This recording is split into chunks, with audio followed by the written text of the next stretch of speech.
What is up, Cold Case Project? Back again, and today we have three cold cases out of the state of Florida from the early 1980s. We are going to cover the disappearance of Mary Opitz. We have the murder of Mary Hare, as well as the disappearance of Tammi Lynn Leppert. So, all that said, if you enjoy the content I share on this channel, please give me a thumbs up. Give me a comment. Give me your take on this case. Give me a subscribe. I try to publish content each and every day. So, all this said, if you go over the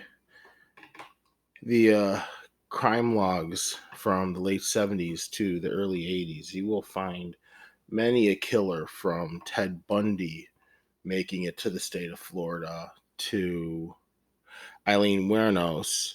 You have so many different ones. You will be covering another popular spree killer to potential serial killer who, in my own eyes, could potentially have a victim count remarkably larger than people believe it is. But anyways, all this said, let's hop right in. And the first case we're going to be discussing is the disappearance of Mary Opitz. Now, Mary Opitz disappeared on January the 16th of 1981 from Fort Myers, Florida. Now, the details of her disappearance: she was a 17-year-old. She was last seen at the Edison Mall heading towards the parking lot in Fort Myers, Florida on the evening of January 16, 1981. She and her brother and mother had gone to the mall together at 6:30 p.m. Mary bought a pack of pretzels and said she was tired and going back to the car, a 1979 Burgundy Chevrolet Camaro. She left carrying the pretzels and a couple of packages. An hour later, Mary's mother went out to the parking lot and discovered her daughter was gone. The pretzels and packages were on top of the trunk. The car was parked in a well-lit area close to the entrance of the mall. It was a Woolworth store, by the way. She was initially believed to be a runaway, as there was no evidence of a crime in the case. However, Mary's family never believed she ran away. She'd been saving money to buy a van and left behind $300 in her bank account. She was in the middle of redecorating her room and she didn't take her purse or any extra clothing with her. She was looking forward to getting her braces taken off in a couple of weeks. Mary lived with her family in the 1500 block of College Parkway at the time of her disappearance. She dropped out of high school in the 10th grade and was studying for her GED. Now, this said, these are really the only available facts in the disappearance of Mary Opitz. Now, however, almost exactly 1 month later, on February the 11th, Mary Hare, who was an 18-year-old, she actually was at home and her mom worked at the Woolworths at the Edison Mall. So around 8:30, she went to go pick her mom up at the mall. Now, the car was seen in the parking lot. All right. That's the one fact people do know, is the car was seen in the parking lot. However, at the time her mom had gotten out, Mary was nowhere to be seen. All right. We know that she made it there. They suspect sometime around 8:30. And when her mom got out of work right around 9 o'clock, Mary was nowhere to be found. Now, tragically, fast forward 3 months later, Mary was found. She was dead in the area of 46th Street and Elva Avenue in Lehigh Acres. Detectives arrived on scene and assumed the investigation. The death is determined to be a homicide, and her disappearance from the area of the Edison Mall was considered suspicious. Yeah, she had actually been found. She was laying in the grass. She had been. They believe she was stabbed to death. Now, once again, there's even fewer details. Like I said, with Mary Hare, all they know is she got a call from her mom to come pick her up at the mall. She went to go pick her up. Never seen again. Found about 3.5 months later, badly decomposed, laying in the grass with stab wounds in her back. Now, the one thing that came out a lot about this, outside of the fact that both Hare and Opitz were both in the same age and had some physical similarities, is they both disappeared from the Edison Mall in Fort Myers, Florida. Now, in addition to this, there's a bunch of crazy similarities, they said, between the two of them. Outside of physically resembling each other, they both had a lot of things in common. They both grew up in New York. They both spoke with a slight New York accent, and they both disappeared running routine errands, and both were considered well behaved teenagers with no significant problems in their lives. Mary Opitz worked at the Mariners Inn, where Hare and her friends would sometimes hang out. However, there is really no evidence in saying that the two of them knew each other. Now, one of the suspects we're going to be discussing in a little bit. However, one suspect who doesn't really ever come up when these disappearances do pop up is a man by the name of James Winkles. Now, James Winkles was actually arrested in 1982 and he was sentenced to death. He was charged for the murders of dog groomer Elizabeth Graham in 1980 and a real estate agent, Margot Delleman, in 1981. He's also suspected in 3 additional rapes and murders in the Clearwater area between 1978 to 1982. Now, all this said, however, unfortunately, he did die. Um, he did die in prison, so he never did get to, face the death penalty that he was sentenced to. Now,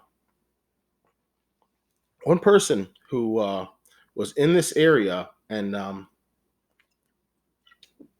surprisingly to me, he never comes up when I hear anyone talk about these disappearances, is a vermin by the name of Otis Toole.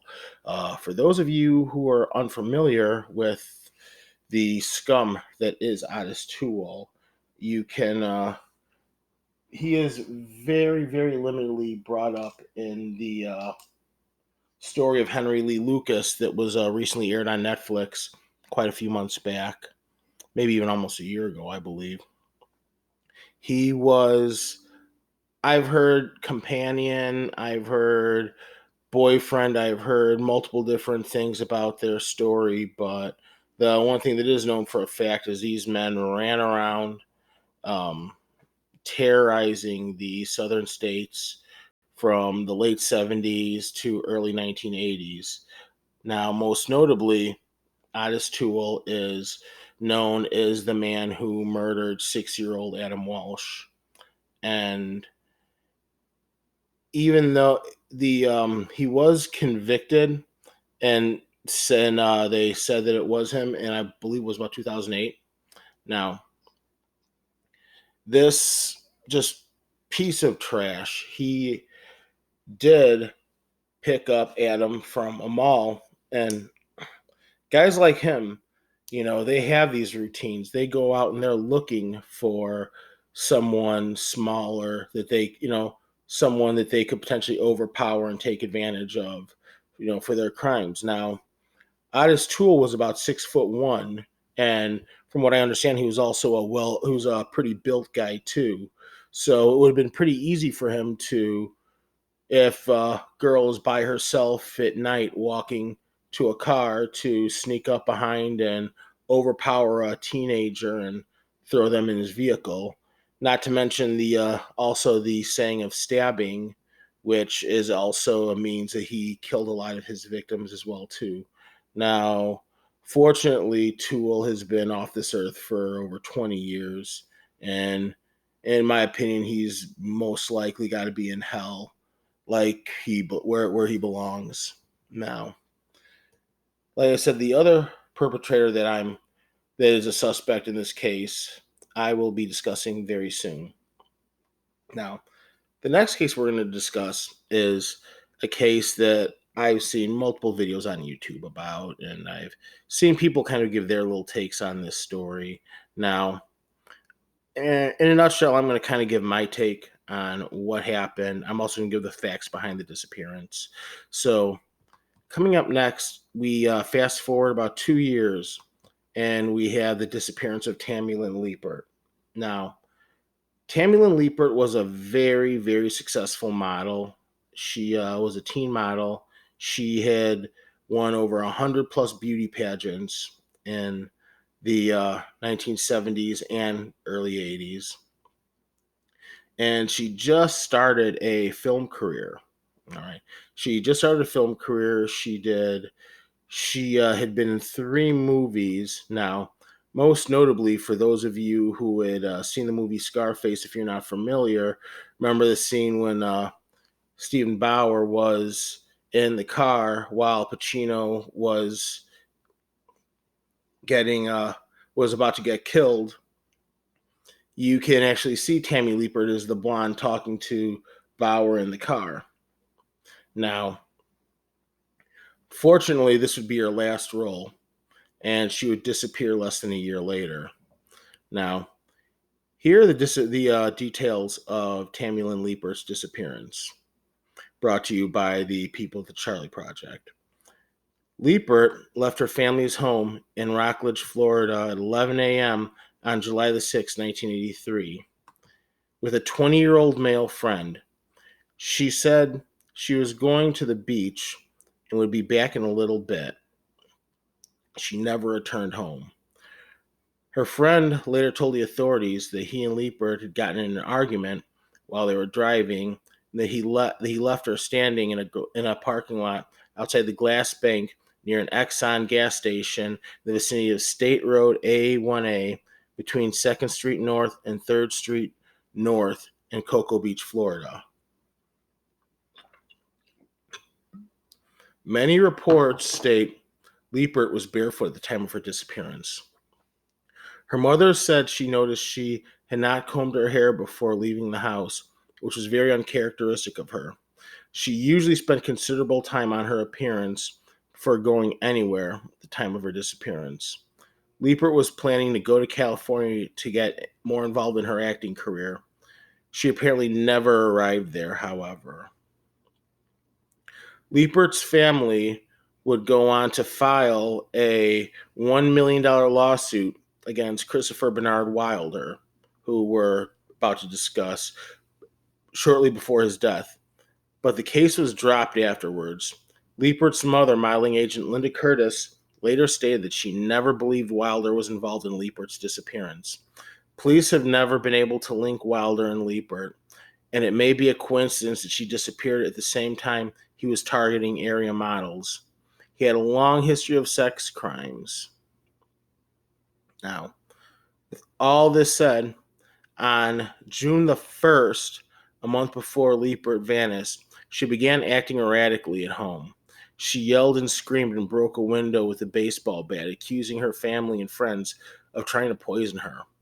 Curtis took Leppert to a mental health center for a 72-hour observation after she calmed down. Psychiatrists there couldn't find anything wrong with her, and a toxicology screening on her blood and urine turned up no indication of drug use. Curtis planned to find a therapist for Leppert, but she disappeared before that could be arranged. Curtis believed Leppert may have been kidnapped and murdered as a result of her knowledge of a large-scale drug and money laundering operation in Brevard, Florida. The operation allegedly involved many prominent local citizens. Leppert was reportedly afraid for her life because of what she knew. She stayed in her bedroom more than usual and refused to drink with from open containers or eat from her plate. Curtis claimed Leppert made a police report about what she knew, but investigators had no record of the report and didn't believe Curtis's theory. Curtis moved to Orlando, Florida after her daughter's disappearance. She died in 1995. Leppert's sister is still looking for her and believes her mother's theory about Tammi's disappearance. Leppert's dental records have been lost. Some agencies incorrectly state that her home is Cocoa Beach, Florida. So, those right there are the details of the disappearance. Now, if we go over most records, you're going to find the man that they usually say is involved in the disappearance of Tammi Leppert is Christopher Bernard Wilder. Now, if you want a more detailed look, I do have a video I posted about Christopher Wilder a few months back on my channel.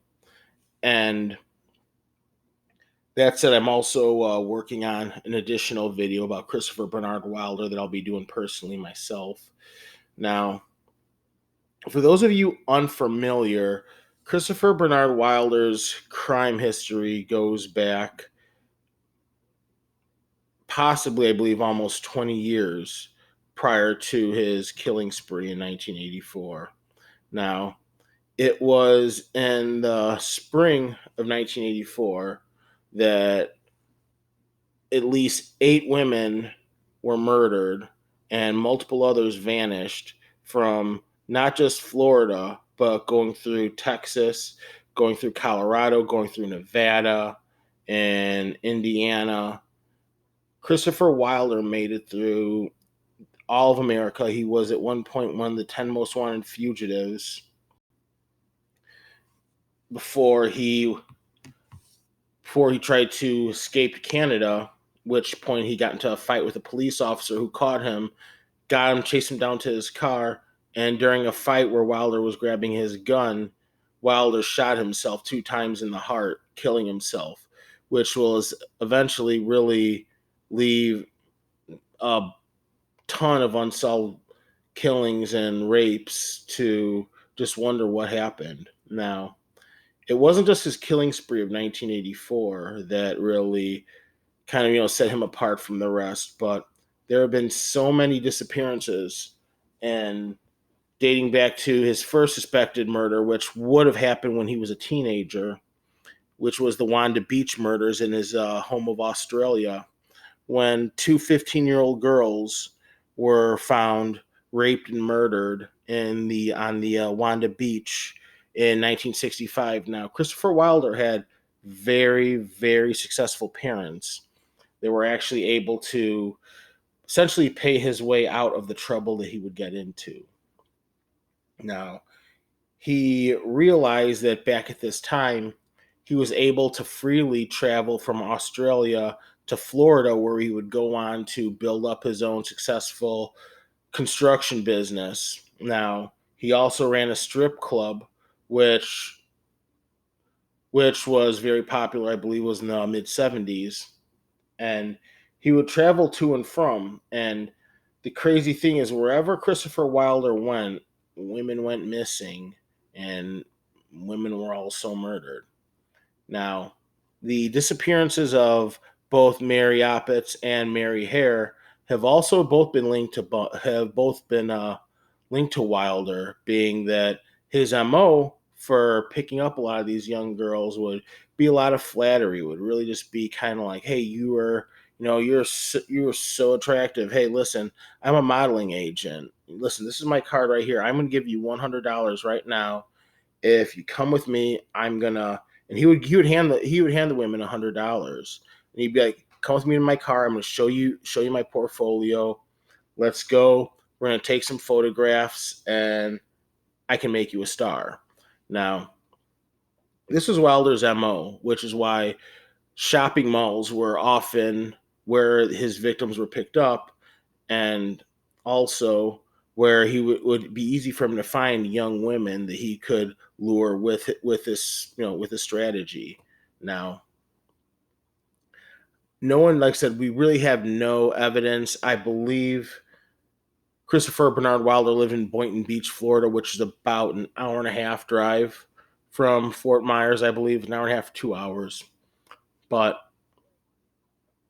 he has been I mean, with, like I said, the very little evidence they have in this case, and really this case, in all three cases for that matter, Wilder has been looked at just for this lone theory. Now, another man who's been looked at in the disappearance of Tammi Lynn Leppert is a man by the name of Jonathan Crutchley. Now, for those of you who do not know who Jonathan Crutchley is, he's kind of a very, very little known serial killer. He was actually working as an engineer at the time that a young girl ran escaping him. Now, the girl had been through serious trauma. She had been, for 3 days, she had been violently raped. And not only was she raped, he was draining her blood. He would drain her blood and he would drink it while raping them, essentially draining blood to the point when these ladies were near death. Now, multiple women were found in similar predicaments throughout Florida in the early 1980s. And it's suspected that John Crutchley was suspected in upwards of up to 30 murders in this time frame in Florida. However, he never really got sentenced for anything, being that he did get sentenced, but just a few years into his sentence, he actually killed himself in 2002. He wrapped a plastic bag around his own face and let himself go that way. Now, we do, however, have an interesting theory. Now, there's a lot of different resources online that give details about the disappearance of Tammi Lynn Leppert. Now, this one definitely really caught my eye, and it's very interesting, and I feel very relevant with this case. So let's go. I found this report, by the way, in Reddit. I will link to it down below in the description if you'd like to check it out for yourself. Now, let's see where we go. All right. She didn't make many movies or make many headlines with those movies. Since her death, though, she has generated a lot of headlines and a lot of speculation as to what happened to her. According to the nephew of the killer, this happened over 3 decades ago. Our actress, who we can call BQ, knew she was pretty. Men had been telling her this all of her life since she was in kindergarten. By the time she was in middle school, she was winning beauty pageants and regularly dating men 2 to 3 times her age. They would buy her gifts and give her money, and one of them even got her a fur coat in high school. By the time she was a junior in high school, she was in her first movie. That was a big deal back in her high school. And it was even bigger deal when she told everyone that she hooked up with a lead actor in the movie. He was just about to hit A-list and stayed there for most of the decade. Now, he kind of has to fight with his brother to see who's higher on the list. I would argue that no one hooked up with BQ has had a much longer career. Before long, another movie was filming close to her, and she was quickly given a part. It was on the set of this movie that she met the man who would be her killer. He was an actor too. It was his second movie as well. He was older than her, but only by about a decade or so. considering she usually dated guys in her 40s or 50s at this time. Keep in mind she's 17 years old, and the man she is dating was 30. We'll call him WO. They became inseparable.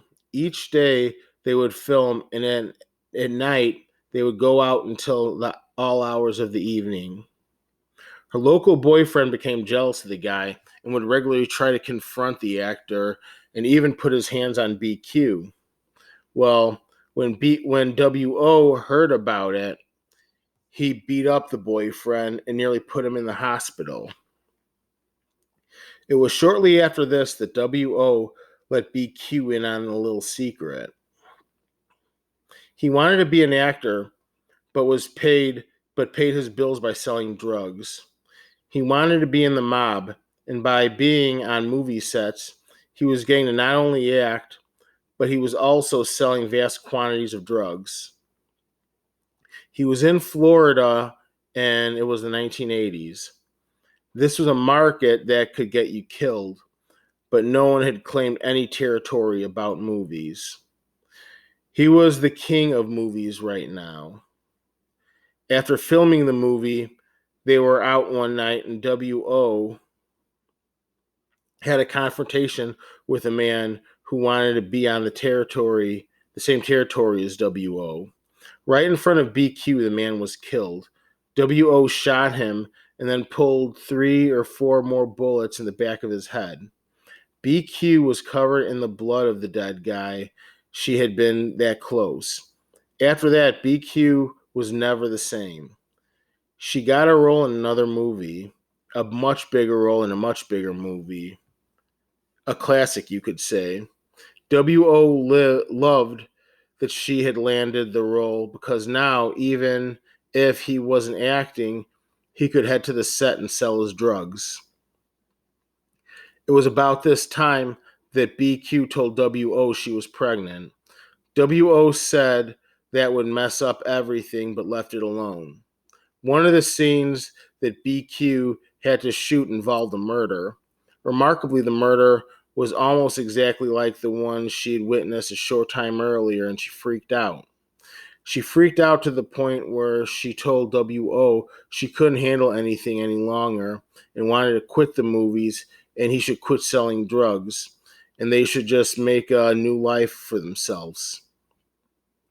WO said he thought that would be a great idea. Instead, WO waited until he could get her alone and kill her. He followed her from her house, where she hopped in a car belonging to an older local boyfriend. Apparently, she asked him for money because she was leaving town. They got into a fight, and WO knew he had a golden chance when the ex stopped the car and BQ got out and began walking home. She was a long way from home and it was the middle of the night. WO pulled over and offered her a ride. She got inside and he drove for about 10 minutes to the beach. He said he wanted to have sex with her on the beach. She agreed. When she got out of the car, he walked around the side to her side and then he killed her. He then dumped her body in his trunk and drove several hours to a place where people like him disposed bodies in the wooden swamp. An alligator would take care of any evidence. Until today, no one knew what happened to BQ. As for WO, he hung around movies for a bit until he got chased off a movie for trying to have sex with the lead actress who happened to be dating the lead actor. He was an A-lister at the time, and now he's a B-lister with a very disfigured face. WO continued his life in organized crime until his death a little over a decade ago. Very mysterious circumstances in his death. Now, as for who all these people are in this story, BQ was Tammi Lynn Leppert. As for the lead actor in the movie, well, correction, no. As for WO, that would be Paul Land, who himself starred in a few movies in the early 80s and never really was in anything else after the mid 80s. And his life afterwards is kind of really not that well known about. Now, the lead actor was actually Matt Dillon. Matt Dillon and Tammi Leppert actually met on the set of the movie Little Darlings in 1980. Now, like I said, as for were they an item and them hooking up, there's really no evidence to prove this. Just as much as for Paul Land, we don't really know about much about their relationship when Paul Land and her worked on Spring Break, the movie Spring Break together. As for the lead actress and lead actor, those would actually be Carrie Otis and Mickey Rourke in the film Wild Orchid. Now, once again, like I said, this whole report is all speculation. All right, this is all really, this is one person giving a theory. I can't say this is 100% fact. I do, however, think it's very interesting, and I never heard of this story before. So, as usual, with all this said, I do want to take a moment to just discuss. You have three girls, all teenagers, two of them missing and never heard from again. One of them found murdered a few months later. Now, whether Christopher Bernard Wilder took up in one of these murders, whether one of the other assailants took part in it, whether someone I never even mentioned took part in it, had something to do with it, we'll never know. Now, with all that said, I want you to go down below in the comments, give me your take on this case, and tell me what you think. Now, as usual, I do want to honor this time to give a moment in silence or prayer for these three ladies.